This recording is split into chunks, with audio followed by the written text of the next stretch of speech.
Fox News Radio, I'm Kathleen Maloney. Chaos and panic in New Orleans after a car slammed into a crowd at a Mardi Gras parade.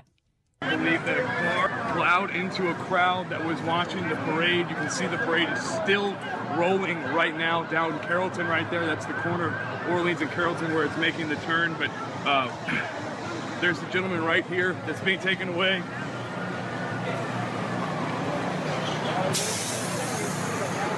A witness says that a man was driving his car. He went around one of the cars and potentially ran into a crowd of people while they were watching the parade. Reporter Rob Krieger with Fox affiliate WVUE says at least a dozen people are critically injured. A suspect is in custody. Lawmakers continue facing rowdy town halls across the country. Hundreds of people gathering at City Hall for a town hall hosted by Republican Congressman Gary Palmer in Hoover, Alabama. Reportedly, nearly all inside were liberals. Topics that came up include Obamacare, Planned Parenthood, immigration, and more. Some lawmakers are not showing up, and their constituents are organizing. A left-leaning group called Indivisible is organizing activists to go to town halls, even publishing a handbook on the web giving step-by-step instructions on resisting President Trump's agenda. Fox's Brian Yanis. A straw poll taken at CPAC finds conservatives are on board with President Trump's travel ban for immigrants from 7 mostly Muslim countries. 81% say they somewhat or strongly approve, and 18% strongly or somewhat disapprove, so only 1% there is unsure. Fox's Elizabeth Prawn. The new leader of the Democratic Party is Tom Perez. He was labor secretary under President Obama. He won in second-round voting, beating out Minnesota Congressman Keith Ellison. Fox News Radio, fair and balanced. Air Comfort Service Heating and Cooling. Weather. The official FM NewsTalk 97.1 Weather Center forecast. For tonight, you can expect a clear and cold one with a low 27. Tomorrow, though, we start to warm up again. We'll have increasing clouds followed by a shower tomorrow, high 52. Tomorrow night will be mostly cloudy with a shower, low 36 to 40. Milder still Monday, but mainly cloudy with a shower, high near 60. I'm meteorologist Frank Strait for FM NewsTalk 97.1. Trending on FM NewsTalk 97.1. Defeating and destroying ISIS. We're going to continue to go after them until we destroy them. Stay connected. As a candidate for office, I like NATO. I guarantee you, when I get in, they're going to pay. And that must come to an end. This is... While the United States will continue to hold Russia accountable, FM NewsTalk 97.1. We will also search for new common ground. Younger, smarter, better.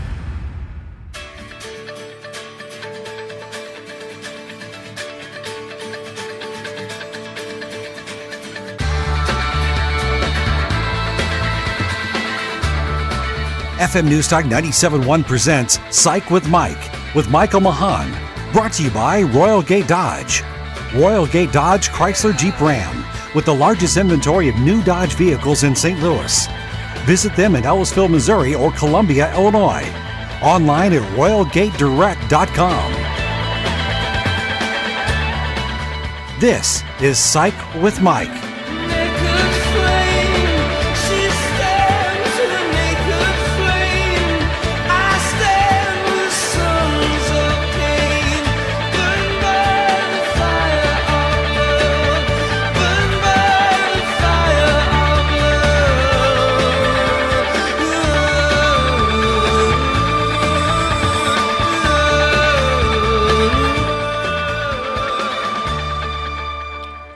Good evening, St. Louis. We are back. It is Psych with Mike. We are in the the Royal Gate Dodge studios. Just some housekeeping things. You can follow me now on Twitter at Psych with Mike. So we've changed up the Twitter handle because that is an easier, catchier way to remember it. So follow me at Psych with Mike. If you want to podcast the show, you can tell your friends if they're not listening in real time that they can podcast. You can get that at SoundCloud and search at Psych with Mike or Psych with Mike.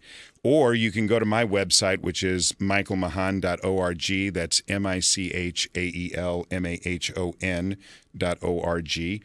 So those are some of the new things that we have going on for the show. But tonight, we are going to be talking a little bit about a subject that may end up causing people to have some questions. And if you do have questions or you have a comment, the phone lines here are area code 314-969-9797 or toll free 866-455-9797. And we'll give you those phone lines again later in the show because we talked about this subject yesterday on my segment on the Dave Glover Show, and there were a lot of people who had questions or had comments. So if you have something that you'd like to chime in with, then certainly feel free to give us a call, or again, you can get me on Twitter at Psych With Mike. So I'm here tonight with a principal from a local high school. His name is Kurt Sykes, and we're going to be talking about discipline in schools, which is a super hot topic. One of the things that happened yesterday is that on Dave's show, Dave always asks me what I want to talk about. And I had said, well, I would really like to talk about discipline in high schools, if that's not too controversial, because I have some ideas about discipline and some ideas about the way in which I was educated about discipline in schools when I was in my psychology program. And one of the primary theorists that I follow in regards to discipline is Rudolf Dreikurs, who was a student of Alfred Adler's, and he was really into this concept of social psychology and the idea of the kids policing themselves and the grown-ups' job being to teach the kids what the value systems were, and then the kids went out and they basically had the opportunity to be able to impose that value system in the social order through peer influence. Now, that may not be the best way to do discipline, and it certainly isn't, I don't think, the way we do discipline today, but that is one of the ways in which I was taught discipline is effectively promoted in the school system or in any social setting. So then we were talking yesterday about, okay, today, what is the most common way in which discipline is dispensed? And a lot of times we're all familiar with the idea of suspensions. And my issue with the suspension as a primary tool of discipline is that it really follows a process or an idea called negative reinforcement. So a lot of times people get the concept of reinforcement a little bit skewed. So people think negative reinforcement means that you get punished for something, and that's actually not true. So positive reinforcement is when you get a reward. Then negative reinforcement is when somebody removes a perceived negative stimuli. So if you don't want to go to school, and you know that the consequence for acting badly in school is to get suspended, then you are more likely to act badly in school because it gets you out of school. That actually becomes a reward or a reinforcement for you. So that's kind of in a nutshell some of the things that we had talked about on Dave's show yesterday. And so now what I'd like to do is to introduce Kurt, and we can start to talk to him and see what his ideas on this. Kurt, you want to just introduce yourself and tell everybody a little bit about you? Yeah, so first of all, thanks so much for having me on the show tonight. I've been in public education now for about 15 years, local high school in the St. Louis area. Been an administrator for now going on 4 years.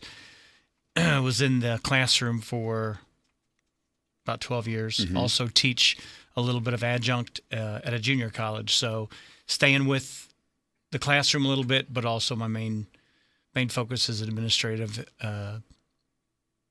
principal at a local high school. So when the idea of discipline comes up, how is it that you, as an administrator for a high school, generally, what is the philosophy by which you guys approach discipline in the high schools?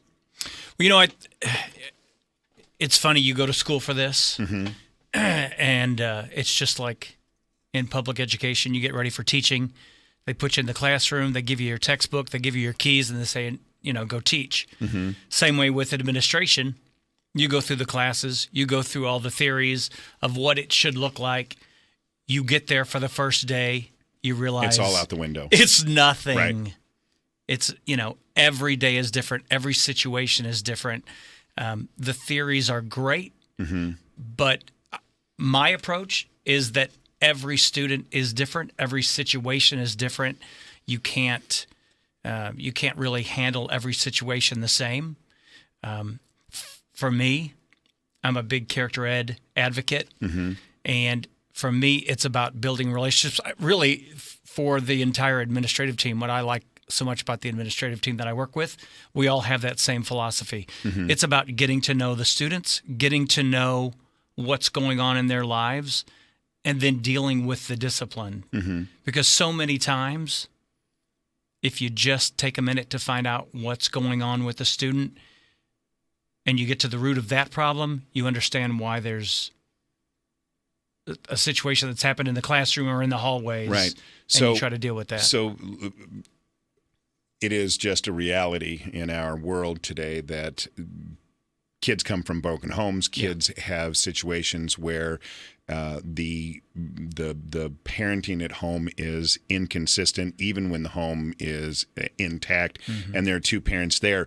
So when you find out that is the root, that there is some kind of situation going on at home that is not optimal, how does that look? What does that look like then when you bring that knowledge into your understanding of that child and then have to discipline them?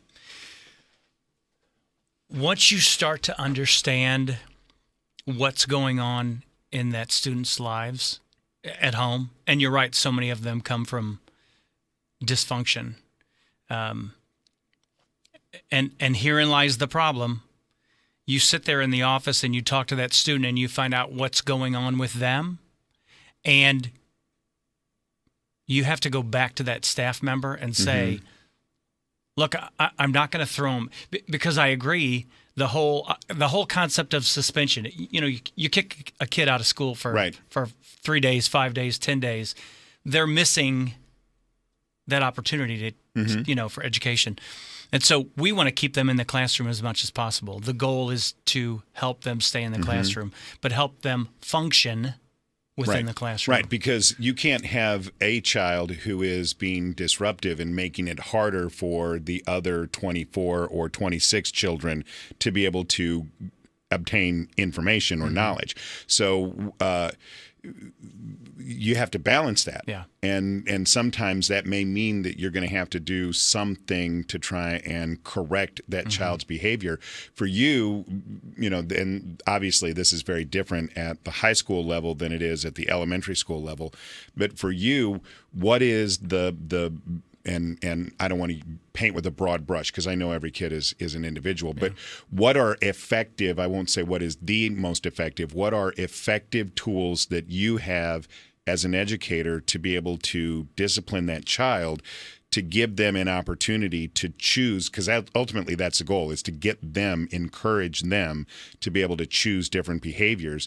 What are some ways that you guys can go about doing that? I think the first thing you have to do is have an open line of communication with them and get them to, first of all, admit what's going on in their lives. Mm-hmm. Second of all, admit the behavior that has taken place was not the appropriate behavior that took place, and why. Mm-hmm. A lot of times it's sitting down with them. I spend a ton of time just in my office talking a kid through a situation. Mm-hmm. What's going on at home? Mm-hmm. What happened this morning? Mm-hmm. What happened last night? Mm-hmm. I got kicked out. I lost my job. My girlfriend broke up with me. My boyfriend broke up with me. They're acting out. So often it's they're acting out, and the teacher doesn't know what's going on. They're not. I deal with that situation every day. Mm-hmm. Had a student in my office the other day. Wasn't participating in class. Mm-hmm. Didn't want to talk. Was on his phone. See, Teacher now told phones. don't even get me started. I was going to say that's Yeah. a whole nother topic. Yeah. But he was trying to get a hold of someone because of a situation. He had not told the teacher what was going on. Teacher didn't know. So there was an immediate conflict. Once I was able to bring the student in and talk to them about the situation, then we were able to look back and reflect on, okay, what would have been a better way? If you can get the student to a point where they can sit back and reflect and say, what would have been a better way to handle that? And get them to admit that, hopefully the next time that happens, they're going to react differently. They're going to communicate a little bit more. And that goes both ways. I'll say it's an educational process for the teacher as well, because all too often you've got a group of 30 kids and you're trying to teach them. And you're moving along and you're trying to get things done. Sometimes you got to take a step back and communicate and try to get to know your students a little bit better. So the stereotypical kid who is, causing mayhem in a school and is, incorrigible, then for you would say that's an extremely rare student. It is a very small percentage of the population. We have roughly 1,800 students in our building. It's a very small percentage of population that is a discipline. You got kids that are showing up late to class. You got kids that are, that's the minor stuff. The students that are causing issues in classrooms are a very small percentage. And you deal with those on an individual basis. And so if you have to deal with that situation, what do you obviously the initial intervention would be to remove that child from class so that they're not continuing to disrupt. Right. Then after that, is suspension the first line of treatment, or what happens when they're removed from the classroom? No, typically if they're removed from the classroom, that's going to be a conference with the student, and more than likely a conversation with the parent. You want to get all three parties involved, talking, and then getting to the root of the issue. What's going on? Why is there a problem? Why were you misbehaving in class? And so this, when we were talking about this yesterday, this is exactly for us, and we're not guys who are involved in education, but this was for us exactly the root of the problem is, we all remember when the principal or the teacher or anybody, the, store clerk said, hey, I know your parent and I'm going to call them. We were terrified because we knew what that meant when we went home. Nowadays, it doesn't feel like that there is that kind of cooperative effort with parents, but the schools are still making that attempt, trying to have that conversation. Absolutely. Then when that doesn't work, when the parent is either not willing to do anything to correct the child's behavior, or is worse, even themselves belligerent and accusing the school of wrongdoing, then where can that go? A lot of different directions. A lot of times south. Yeah. Sometimes, in rare cases, it might be removal from that classroom, a different approach. Sometimes it might be an in-school suspension. Sometimes, we have a variety. We have in-school suspension. We have out-of-school suspension. We have lunch detentions where you pull them out and they don't get to sit with their friends at lunch, so they're going to be in a classroom and do lunch, in a little bit of a removed situation. Every situation is a little bit different. If we don't get first and foremost, you got to sit down with the parents. You got to sit down and try to get them to understand what's going on. Try to get them to see your side of the perspective. Sit down with the teacher. Try to get all parties talking. Try to get the student to understand why the behavior was wrong and how to right that behavior. If they just don't do that, then suspension happens. And I have to ask this question. We're right up against the first break, but I got to ask this question. So, all of that is like, okay, we're going to take school in some way away from the child, something about school, either lunch or school itself. I remember when I was young, and by the time I got to high school, there were no spankings, but in elementary school, there certainly were. And, but there was also eraser clapping or, washing the blackboards or actually cleaning up the school. And I mean, there were things that we were given as consequences for our behavior. Is that even an option anymore? Can you require a student to engage in an activity as a consequence for their behavior? I think for a while there, we got away from that. I think when we were in school, if you were doing something that you weren't supposed to be doing, you owed me an hour after school, and maybe you picked up trash around the campus. Right. I think for a while around the country, that was kind of poo-pooed. You didn't do that because it was, you're making my son or my daughter do something that is beneath them or below. But I think and we talked about this. We were talking about this on the way over today.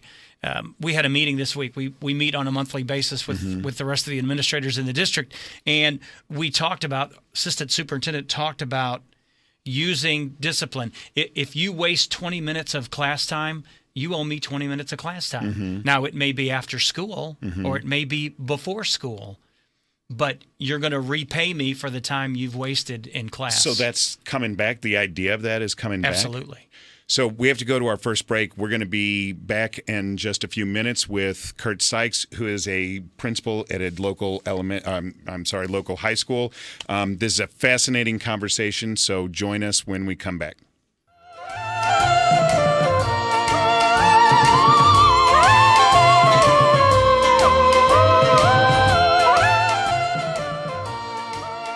Talk lines are open now, 314-969-9797 or toll free 866-455-9797. This is Psych with Mike.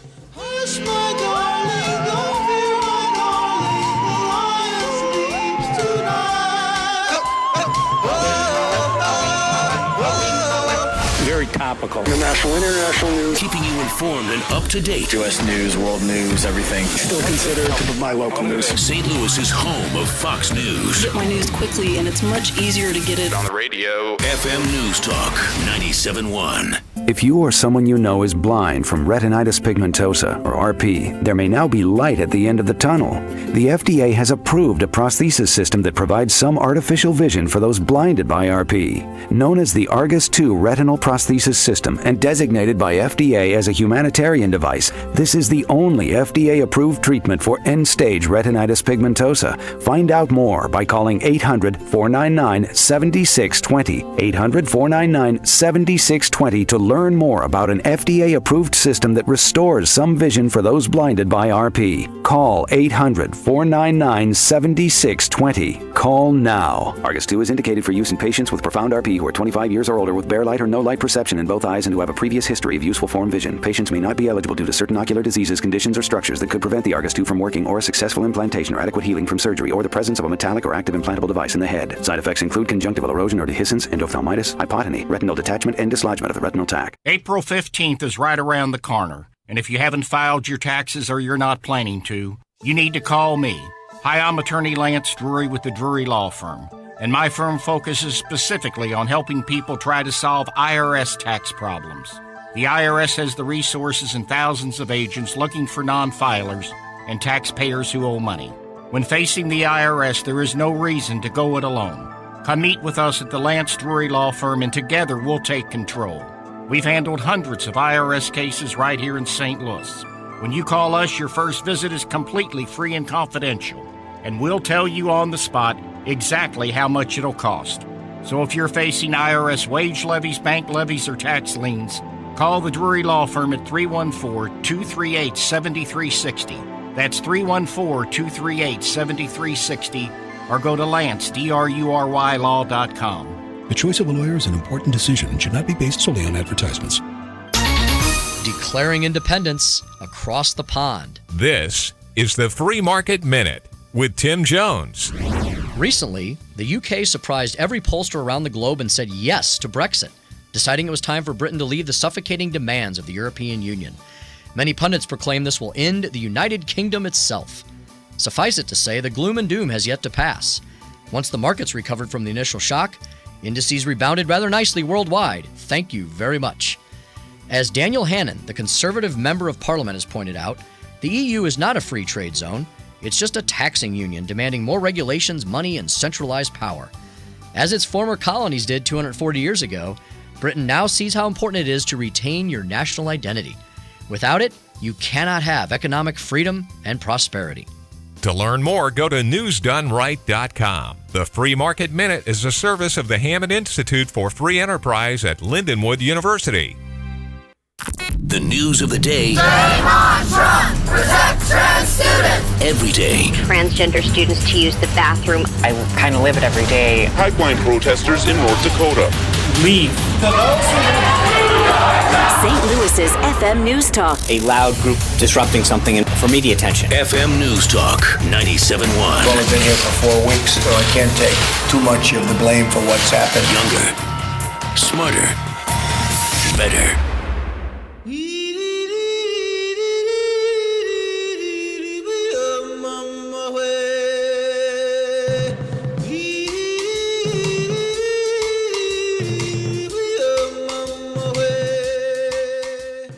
Talk lines are open now, 314-969-9797 or toll free 866-455-9797. Now, more Psych with Mike on FM News Talk 97.1. So welcome back into the Royal Gate Dodge studios. Just a few words about Royal Gate Dodge. They do sponsor Psych with Mike. If you go down to Royal Gate Dodge, you can get a Dart for up to $5,000 off. You can get a Chrysler 200 up to $9,000 off. And for those of us who like bigger vehicles, I drive a Jeep. Dave drives a Jeep. Everybody that I know drives Jeeps. But you can get a Ram 1500 Crew Cab, which is a really nice truck with a lot of room, for up to $10,000 off. And as always, anytime you go down to Royal Gate Dodge, you tell them that you heard about it on Psych with Mike, and you're going to get the Royal package at no charge, which is fantastic. If you want to know the details of that, you can go to my site or go to my page on the News Talk website.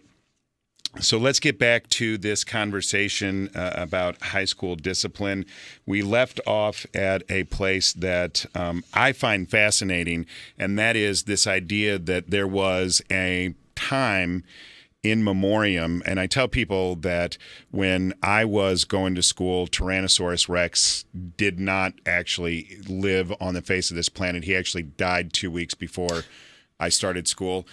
So I'm old, but I remember when I was younger, we actually had civics classes.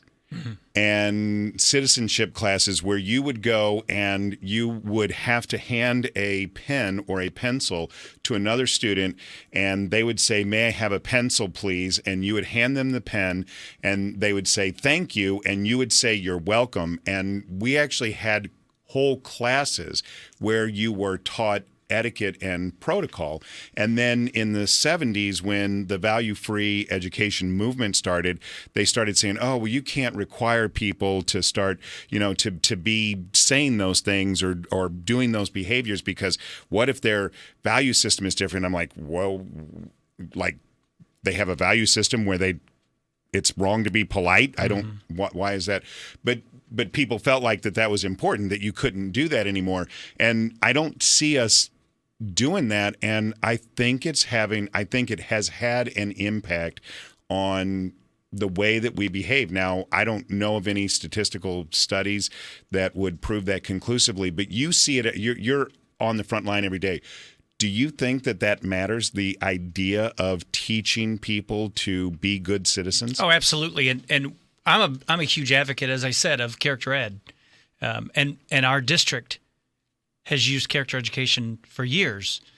Not so much in the high school. So flesh that out a little bit for us. What is character education? What's the foundation for that? Character education is basically exactly what it sounds like. Teaching character, teaching values to our students, the please and the thank yous, and treating each other with respect.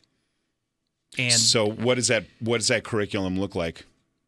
Well, it looks a little bit. Does the school do it, or is it outsourced? Do you have people who come in and provide that, or is that something that the school personnel actually do? Yes to all of the above. Okay. Kudos to Ed Plus here in St. Louis, one of the best groups to work with. They come in and do a lot of work with all of the schools. I was very fortunate to go through an academy called LACE Academy, which is leadership for character education, basically, funded through the Sandy McDowell Foundation. Marvin Berkowitz does a great job out there with UMSL. From UMSL. Yeah. He's a great guy. Yeah. And so we have used character education, and it's been a foundation through elementary, through middle school. You don't see it as much in the high school. We use it in the high school. We've used it for years in the high school. It might look like 2 or 3 days a week we have an advisory. And so the students go to advisory, and character ed is taught within that advisory. You've got a touchstone in your building, and character words are used, and we remind the students about using that. All of that is great. With the advent of social media, it makes it a challenge. Hey, Paul, how you doing? Hey, great. Love your program. Oh, thank you. I guess it's a little different for me and my family and my children now, because I was raised military. I grew up in the military system of schools, and we were taught that from the get-go, even in the 70s and 80s. Please, thank you. Yes, ma'am. No, ma'am. That's how we were taught, and I taught my kids that too, and they're teaching their children that as well. But you're doing that. You're doing that at home now. Is that correct? Correct. Yeah. Correct. And I guess it doesn't follow suit in the schools, which really shocks my daughter, who's 21 now, and is now going to be a children's minister. She actually got hired at our church as a children's minister. The lack of respect on children now. And, you're obviously an individual who is very, very connected to his children and is very in their lives, very motivated to be in their lives. But there are a lot of people who are raised in families where that isn't the case. And when that isn't the case, what do you think is the school's responsibility? Because some people would say, oh, hey, don't you teach my kid anything that I don't want to teach them at home. So what do you think the school's responsibility should be in that situation where the family isn't going to teach them those values? It should still be the school's job to educate and teach our children what is right and wrong. What's morally. I mean, it's not hard to say thank you and please and treat your fellow human as a human being. So it should fall in the schools. So you would advocate that the schools, as a primary function of their curriculum, that teaching those values, teaching good civics, teaching politeness would be a part of their mission. Absolutely. Yeah. And I think you'd see a lot better children, too. I agree. Thanks, Paul. That's our job. It takes a village. I mean, sometimes say it doesn't take a village, but now it does take a village. I hear you. Because parents can't, some parents just aren't cutting it nowadays. Have a great night. So I think that is... obviously, there are some people who would agree with that. There are a lot of people who would disagree with that. That is correct. That you can't, as a system, as the because a lot of people see. Okay, now I'm waxing poetic because this isn't psychology, but I think that a lot of people see the school, the system, and I'm using air quotes here, you can't see this on the radio, system as the government. That this is somebody's coming in and imposing values on my child that I myself may not agree with. Now, I don't know how we can get away. I'm frustrated because I don't know how the schools can be responsible for teaching those civics and those values, that polite education, without it being a slippery slope, because it's a very slippery slope. Yeah, somebody somewhere is going to say, "Hey, not that value." That's right. And where do you draw the line? Exactly. Yeah. So for the schools, how do you guys deal with that? Very carefully. Yes, of course. It is a slippery slope. You do have that. And quite frankly, don't mean to step on toes, but we can try that all day long. Mm-hmm. We can teach morals and values all day long. When the student leaves the building, amen, right, it becomes undone in many cases. And that's unfortunate for the student and for the community. I worked with one of the groups that does that kind of character education, and we were really into bullying, called West County Psychological Associates. We did a lot of stuff in the schools with care teams, and so that's a whole different topic, but we ran a lot of care teams for the local districts. And I worked for many years in some of the inner city schools, and this was back before they had regained accreditation. So we were going in there right after they had lost their accreditation, and it was just absolutely heartbreaking, some of the stories that we would see of some of the students and what they had to deal with. I mean, there were students who, I'm not joking, would not know when they left in the afternoon where they were going to sleep that night. And when you have that kind of a destabilized home life, it makes it really, really hard to come to school and to learn anything, number one, but it also makes it really hard to be able to to fit into that system and to fit into that, because the school has to have structure. And when you don't have any structure at home, even if the parent wants to be involved in that child's life, the life itself is so chaotic that the children just absolutely don't know how to be able to cope. And then the school has to pick up those pieces. And so sometimes the school is the only place in a child's life where they get anything even resembling structure. And so when you guys deal with that, when you know that that's the child that you have, that you're dealing with, this child has no structure other than coming to school, do you guys do anything other than just to try and provide basic education? Oh, yeah. We have a social worker on staff. She does a great job with our kids. And, we're in a suburbia area, and you wouldn't think we had homeless kids. We've got homeless kids. Absolutely. And you know what? It's hard to learn. You're absolutely right. It's hard to learn. It's probably nearly impossible to learn when you're thinking, where am I sleeping tonight? I wonder if I'm going to get to eat tonight. It makes it tough. But that's why it goes back to what I said earlier also. It's about building relationships with those students. I cannot stress enough how we emphasize that with all of our staff. And I think our staff does a great job. They try to build those relationships with those kids, get to know those kids. A lot of the times those kids don't want us to know what's going on in their lives. Right. And we try to preach to them, listen, let us know so that we can help you. We don't want it to be an embarrassment. We don't shout it out. We don't share that information with anyone. But you're right. Sometimes we're the safest haven for many of those students. Even those students that have homes, but their home life is rough. We're the safe haven. School needs to be the safe haven for those kids.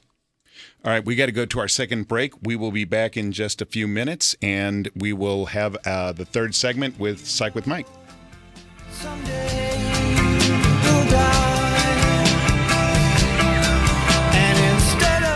Talk lines are open now, 314-969-9797, or toll free 866-455-9797.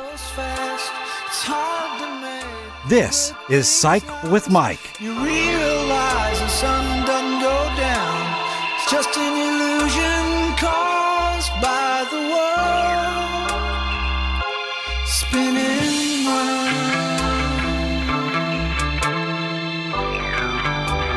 Do you Coleman here. It's time to boot scoot with the country stars Justin Moore and Lee Bryce when they come to Chaffetz Arena Friday, March 3 on their American-made tour. Listen to All in the Morning to win, and you can meet and greet the country stars. Hey guys, Glover here for my friends at Zero Res Carpet Cleaning and Furniture Cleaning. So if your carpets have not been cleaned in a while, not only are they dirty, not only are they stinky, sorry, the truth hurts, but they're also very unhealthy. They have dust mites, they have dander, they have bacteria festering in your carpets. Gross enough, right? Let's get those carpets cleaned. Zero Res are great. They've cleaned my carpets, many of my friends, hundreds of my listeners now. Everyone's ecstatic with their service. Mention me or the show and get 3 rooms of Zero Res patented cleaning starting at just $119 this month only. Call 314-474-2020 to make your appointment. They'll be on time. They will be courteous. They will explain everything, and they will be in and out, and your carpets will be dry and clean in no time. Again, mention me, $119 for 3 rooms this month only. ZeroResSTL.com, 314-474-2020. I'm always listening to music on my phone, but I don't always have Wi-Fi. And I don't always have data to spare. I also don't have time to download a bunch of music. I'd have a real problem if I didn't have the Next Radio app. With the Next Radio app, you have over-the-air radio on your smartphone. There's no subscription or fees, and it uses way less battery and data than streaming. Whoops, sorry. Hey, no worries. You should get the Next Radio app on your phone. Google Play has it for free. No, that means next. With the Next Radio app, I can keep going and keep my music going. Next stop, 16th Street. With the Next Radio app, you can interact with radio, search out what you want to listen to, save and buy songs, link your listening with your social feeds, and more, all while using way less battery and data than streaming. Next Radio, live and local, wherever you go. This is Sean Vincent at Vincent Mortgage. For decades, you've heard my dad saying $839-9999. But I also want you to know that Vincent Mortgage can offer you no cost for your appraisal if your loan doesn't close, the best competitive rate, and close your loan in as little as 8 days. Only at Vincent Mortgage. But Dad was right. You got to call 839-9999. That's 839-9999 or vincentmortgage.com. NMLS number 225095. 12801 Flushing Meadows Drive, St. Louis, Missouri 63131. Think fast. In the short time it takes to listen to this message, a small flame can turn into a big fire. Several minutes more, and thick, poisonous smoke may have filled your lungs and reduced your ability to respond. Give it 5, and your entire home may be filled with flames. Keep breathing. We've got you. Don't let your world go up in smoke. Have working smoke alarms and keep heaters 3 feet away from anything that can burn. Learn more at usfa.fema.gov, because fire is everyone's fight. The Mark Cox Show. Monday, Christopher Arps from MoveOnUp.org is in the big chair. He'll have the latest fallout from the media being banned at the White House. Now weekdays noon to 3 on FM News Talk 97.1.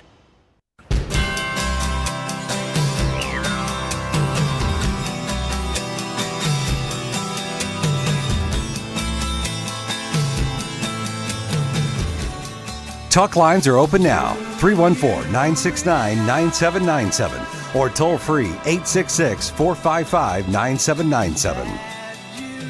Now, more Psych with Mike on FM News Talk 97.1. Welcome back to Psych with Mike.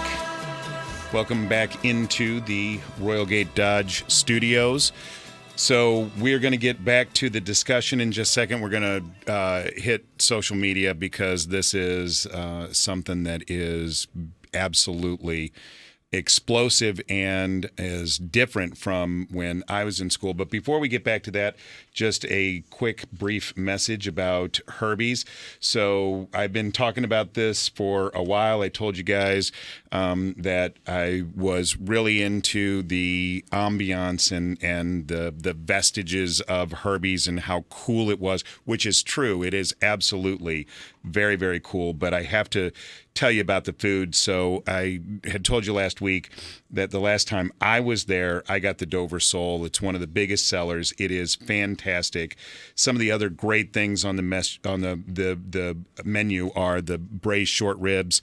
But what I want to tell you about is that the chef down there, Andrew, his speciality is fish. So anything seafood on the menu is absolutely fantastic.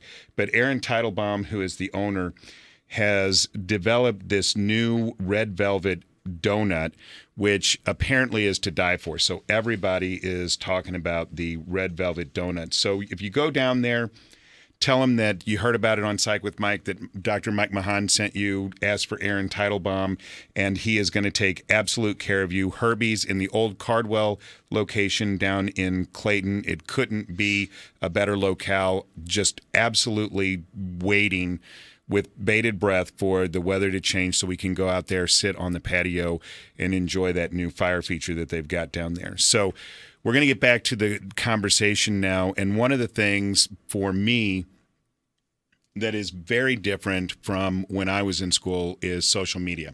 And I tell people, I remember the first time that this became apparent to me. My son came to me and said, "Can I have a cell phone?" And I said, "No, that's ridiculous. You can't have I didn't have a cell phone at the time. I had a pager, and I thought I was cool because I had a pager. And he's like, "Can I get a cell phone?" And he said, I'll do whatever. And so we had this negotiation. I said, "Okay, I'll get you a cell phone, but this was back when you had to pay for every text and every I don't even know if it got email, but you had to pay for every text." And I said, "These things are super expensive. If I get you this cell phone, then you have to promise me that you're not going to go over, because if you go over the text amount, then I'm going to have to pay for it. It's going to be a lot of money." And he said, "Oh, I won't go over. I won't go over. I won't go over." Well, he could actually, on that keypad, that numeric keypad, he could actually, in his pocket, flip his phone open and punch those buttons on the numeric keypad to text people while the phone was in his pocket.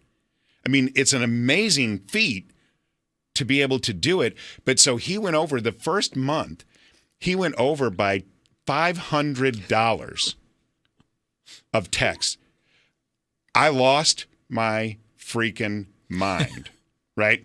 So we have this conversation. I'm like, "No, you're shut off." He's like, "Oh, no. He's like, please, I'll do better." So I'd called the phone company. I said, "Look, it was my son." And they're like, "Okay." And they were very cool about it. And they worked with me. And so I gave him the phone back. I said, "Don't ever do this again, or it's going to be off forever." And so the next month, he guess what happened? 500. No, he went over 250. So when I shut his phone off, he was crying. He said, "I was 50% better." I said, "You don't understand the concept here," right? But yeah, so he was taking this phone to school. He was texting, and that was my first introduction into this thing of social media. But now we have, smartphones that have more computing power than a space shuttle, and I don't even know how the schools can allow them. To be honest with you, I don't even know how you guys can allow them on the property.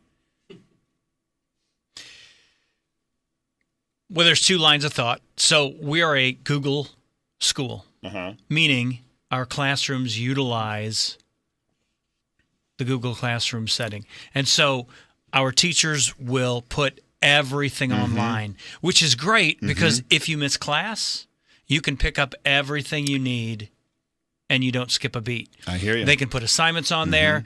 They can put videos on there. We have some teachers that are just phenomenal with that, and they do a great job. And the kids, we use it as a tool. There's games out there like Kahoot, and so right in the middle of a lesson, they can kind of sidetrack and they can run like a little quiz and kind of see how the kids are tracking, and really engage those kids in the learning process. That's the great side of technology. Technology, right. The bad side of technology for us is social media. And so you're walking down the hallway, you've got 1,800 kids in the building, and about 70% of them are not looking at you. They're holding their phone, they're looking down, they've got their earbuds in, and it's amazing to me that they don't just like bump into one another and fights break out in the middle of the hallway. It's like an ant colony. Yeah. I don't. You're exactly right. I do not understand how people who are looking down can avoid each other. I can only assume it's pheromones. Yeah. But yeah, it's like an ant colony. So, and we were talking off mic, and you were telling me a story about people are texting each other, and what this has done for bullying. Yeah. And so exploded. Yeah. What is the? So when we were in school, you talk about the T-Rex. When we were back in school, he had those short little arms. Yeah. Yeah. Couldn't reach. He couldn't text good. Could never pay the bill because he could never reach. That's right. Reach to grab the bill. You pass a note in class, maybe 2 or 3 people saw it. Now with Twitter, Instagram, Snapchat, Facebook, hundreds of your friends are seeing the message that you're sending out. And it just has created a nightmare. And so then you bring in the whole idea of bullying. And so you get on there, you don't like somebody bumped you in the hallway because they weren't paying attention, and you're going to call them a name, and then you're going to send it out to all of your friends, and it just causes. And for me as a psychologist, the issue or the concern that I have about it, I'll have adolescents who will come to my office and they'll tell me that they have 1,000 friends. And I'll say, you don't have 1,000 friends. Your mind cannot contain the information to know 1,000 people. It's biologically not possible. So the idea that you even can think that is factually accurate is problematic. But then you have these friends online, and people feel like that they're having meaningful interactions, but you're missing all of what's important, at least from my perspective, in human communication, which is, if I'm talking to you, I'm looking at you, I see your nonverbal behavior, I see your facial expressions. When I say something hurtful to you, I have to register that inside of me. When you're online, you're disconnected from, you have perceived autonomy, and you don't have to deal with the emotional consequences of the behavior. I think it gives people the ability to escalate what they are willing to do exponentially. And we've seen that in society. We see that all the time. And so our kids see that, and they think it's okay. And they can say whatever they want to because they're hiding behind that phone. And they don't see how they've hurt someone else. And you throw that out the window when 500 followers see that same message, and then their friends, 500 more followers. A message can make it through a school in 20 minutes. It's crazy. Yeah. So bringing it full circle back to discipline, when the root is this social media and that phone, does the school have the right to take a phone away from a child? We will use that. We have an internet agreement policy, so we can pull their, and we do pull their Wi-Fi privilege so they can't. We're fortunate to a certain extent. We're in a valley, and so they don't get great cell service there. And if we don't offer Wi-Fi, you kind of have to go to a window and hold your leg up, and then grab a friend, and they hold their hand up. And if you get to a certain area, you can get cell service. So we have pulled that out. That's fantastic. Yeah. I wonder if schools will get to a point where they actually will have dampening fields. I wonder if we've been accused of that. Yeah, we have. Right. And that's not the case. We don't have secret antennas in the ceiling that shut it down, but it would be awesome if you did. It would be fantastic. But then I go back to the original. There are some great things that we can utilize with technology if we could if we could only teach the students how damaging, and we do that, and we do that through peer mediation. We'll sit the two down. I think it's very powerful to sit 2 students down. I've done that. I did that this week. I sat 2 students down and I said, because one comes in and says, Mr. Sykes, I'm being bullied. Mm-hmm. And so I'll find out what's going on about that. And then I'll pull the other student in and they'll say, well, but look and see what they're saying to me. Mm-hmm. I want to get them face to face. I want them to see their facial reaction. I want them to see what it felt like to say those words in person and try to come to some type of understanding between the two parties. Mm-hmm. So you're focused on having them experience what it's like to be in the room and to see what happens, what the emotional consequences are of that behavior. Do you ever see a child who doesn't get it, who Absolutely. doesn't? Yeah. Because they walk out of as they're walking out, they're texting as fast as their fingers can go. They and they haven't learned a thing. And they're usually back in my office. Right. And there's a number of psychological diagnoses about why people don't get that human interaction piece. But there's also, to me, a conditioned process when you live online. I think you stop being sensitive to that human connection. And I don't know what happens when, I remember, again, T-Rex wasn't alive. He died a couple of weeks before I started school. But there were no computers when we were young. No. And phones were attached to, we still remember when there were payphones, when if your mom said, call me, that meant you had to find a payphone and put money into it. And people are like, what? Yeah, that's a true story.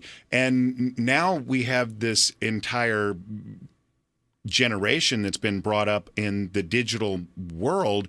And I'm wondering what the consequences of that may eventually be when we have an entire generation that has disconnected themselves from exposure to that human connection. We're seeing that in college. Mm-hmm. We're seeing that in the workforce. Mm-hmm. Employers are screaming about that because kids don't know how to interact with one another. They don't know how to interact with customers because it's all done online. Right. It's terrible. Well, and I was telling the guys yesterday that there's an entire industry that is that has built up because kids have not heard the word no. And the first time they go out and they get a job and somebody tells them no, they're in the fetal position because they don't know how to deal with that. Yeah. And they want their mom and dad to call and complain. Yeah. Yeah. Okay, so we hope you enjoyed this, and we will have Kurt back again sometime soon to be able to continue this discussion. If you have any questions, again, you can hit me up on my Twitter at Psych With Mike. Look me up on my website, michaelmahon.org. Don't forget, visit Royal Gate Dodge. Go down there and tell them that you heard about it on Psych With Mike. They will set you up with the Royal package at no additional charge. Next week, we are going to have some interesting conversation about bathroom bills, so hopefully you will be able to join us for that. Anything else that you have, check me out on Twitter, again, at Psych With Mike. See you next week.